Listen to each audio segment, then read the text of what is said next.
اللہ کے سوا کسی مدد نہ مانگ کہ اس کے سوا کوئی مددگار نہیں، اس کے سوا کوئی مشکل کشا نہیں، اس کے سوا کوئی حاجت روا نہیں، اس کے سوا کوئی بیڑے پار کرنے والا نہیں، اس کے سوا کوئی بیماریاں دور کرنے والا نہیں، اس کے سوا کوئی مرادیں پوری کرنے والا نہیں۔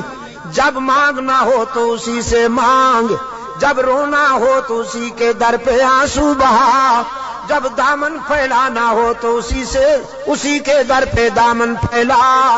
وعدہ پورا کرنا، ایاک نعبد و ایاک نستعین،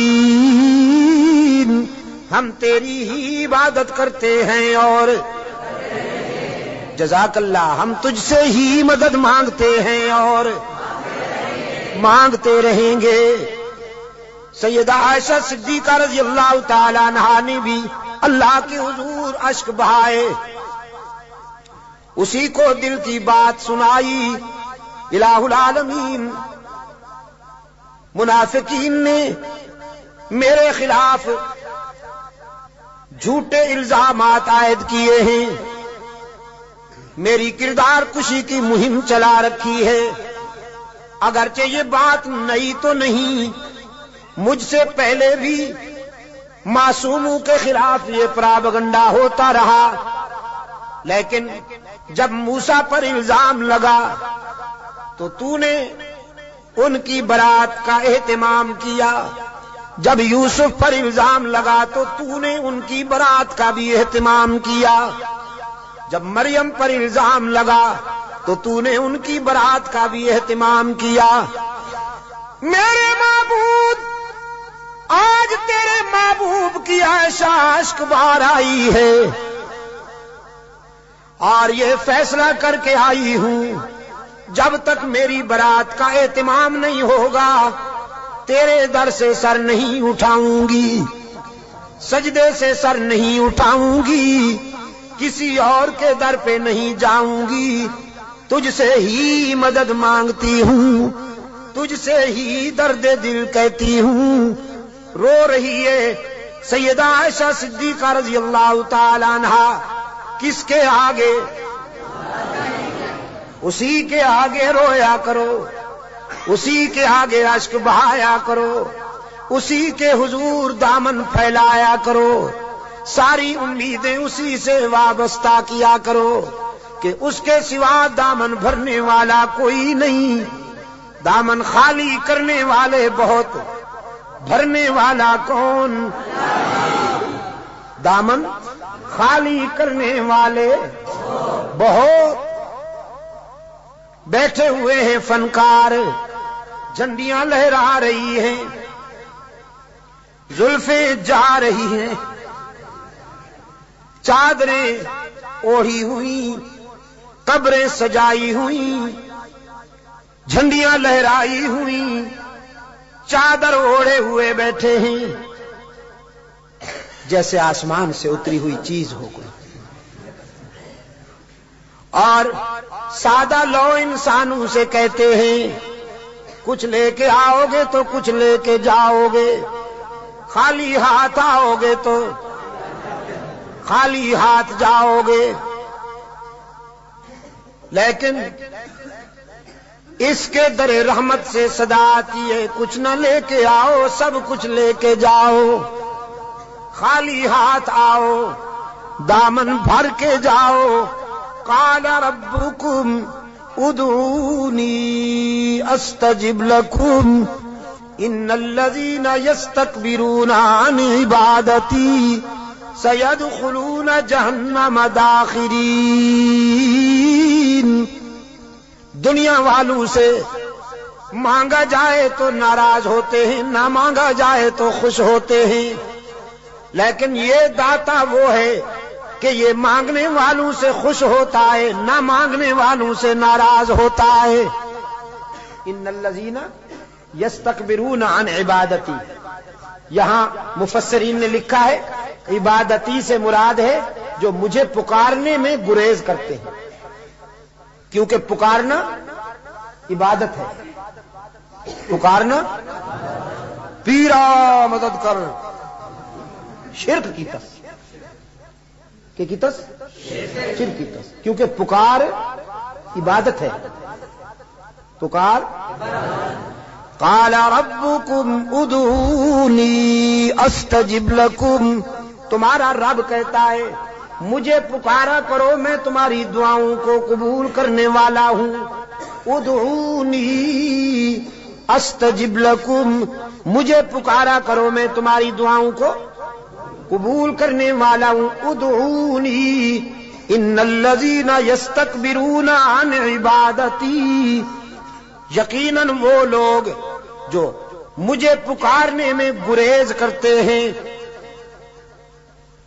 مجھ سے مانگنے میں گریز کرتے ہیں، سیدخلون جہنم داخرین،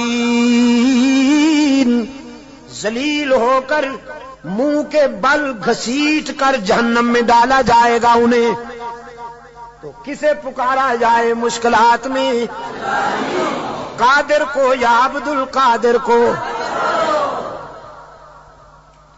ذرا حرارت فضا میں تحلیل کر دو، ہاں ذرا حرارت یہ گرمی فضاؤں میں تحلیل کر دو، اور پھر اللہ سے دعا کرو کہ یہ فضائیں پھیل جائیں اور بھی کے بیماروں کو اللہ شفائے کاملہ عطا فرمائے۔ مشکلات میں کام آنے والا کون؟ روشن ضمیر نے کہا نہ مجھو از غیر حق یاری، کہ لا فتح اللہ یقیدانم دری عالم، کہ لا مسجود اللہ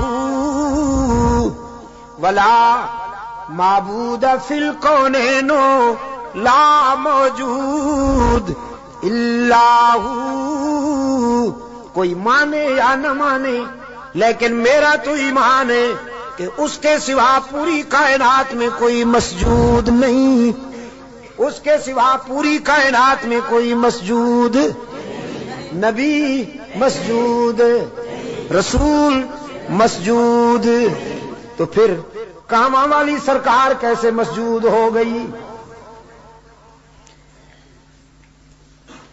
سبحان اللہ۔ قرآن کریم میں جگہ جگہ پر فکر انسانی کو متوجہ کیا گیا ہے کہ نیاز مندیاں، اپنی جبین کی نیاز مندیاں اللہ کے لیے وقف کرنی ہوں گی۔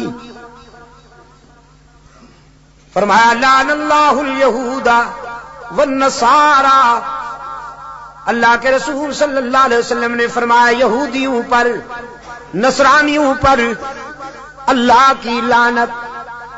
کیوں؟ اتخذوا قبور انبیائہم مساجدا، کہ انہوں نے نبیوں کی قبروں کو سجدہ گاہ بنا دیا۔ نبی کی شان زیادہ ہوتی ہے یا ولی کی؟ نبی کی شان زیادہ ہے نا ولی سے۔ جو نبیوں کی قبروں کا سجدہ کریں ان پر تو اللہ کے رسول نے لعنت بھیجی ہے، اور جو ولیوں کی قبروں کو سجدہ گاہ بنا لیں ان پر، ہاں جزاک اللہ، یہی بات ہے، یہ عاشق بنے پھرتے ہیں۔ نبیوں اور رسولوں کی قبروں پر سجدہ کرنے والے ملعون، تو ولیوں کی قبروں پر سجدہ کرنے والے ڈبل ملعون۔ ڈبل ملعون نا؟ اچھا ڈبل۔ انسانی جبین کی عاجزیوں کے لیے حقیقی مسجود کون؟ ہر جگہ موجود کون؟ معبود کون؟ کارساز و دستگیر کون؟ حاجت روا و مشکل کشا کون؟ سیدہ عائشہ صدیقہ رضی اللہ تعالی عنہا نے آنسو بہائے ہیں اللہ کے در پر، درد دل سنایا ہے علیم بذات الصدور کو۔ سورہ نور آئی، قلب رسول پر وحی کی صداقت چمکی، فرمایا الخبیثات للخبیثین والخبیثون للخبیثات والطیبات للطیبین والطیبون للطیبات اولئک مبرؤون مما یقولون لہم مغفرۃ ورزق کریم. پاک باز بیویاں پاک باز شوہروں کے لیے، گندی بیویاں گندے شوہروں کے لیے، پاک باز شوہر پاک باز بیویوں کے لیے، گندے شوہر گندی بیویوں کے لیے قرآن ہے. آپ سمجھے کہ نہیں؟ قرآن اور کلام فطرت ہے یہ. اگر اپنی بیوی کو پاک دامن رکھنا چاہتے ہو تو خود بھی پاک دامن رہا کرو، لیکن اگر تم تاڑ جھانک کرو گے تو ادھر بھی سلسلہ شروع ہو جائے گا، تمہیں معلوم ہو یا نہ ہو. سمجھے ہو کہ نہیں؟ کلام فطرت ہے نا قرآن کریم. قرآن کریم تو راز کی باتیں کہتا ہے، کلام فطرت ہے. فرمایا الخبیثات للخبیثین والخبیثون للخبیثات. ناپاک بیویاں ناپاک شوہروں کے لیے، ناپاک شوہر ناپاک بیویوں کے لیے طے ہو گیا. والطیبات للطیبین. پاک باز بیویاں پاک باز شوہروں کے لیے، والطیبون للطیبات، اور پاک باز شوہر پاک باز بیویوں کے لیے. رب العالمین نے جرا کے لہجے میں سیدہ عائشہ کی وکالت کرتے ہوئے واضح کیا. جس نے اس عفیفہ کے کردار کو سمجھنا ہو، عائشہ کی عظمت کو سمجھنا ہو، وہ عائشہ کے شوہر کی عصمت کا نظارہ کرے. جس کا شوہر محمد معصوم، وہ بیوی کیسے نہ محفوظ. محمد معصوم ہے، عائشہ محفوظ ہے. جرا کے انداز میں رب العالمین نے برات کی. اولئک مبرؤون مما یقولون. میں اعلان کرتا ہوں کہ پیغمبر کی آبرو بے داغ ہے، نبی کی آبرو کا دامن پاک ہے.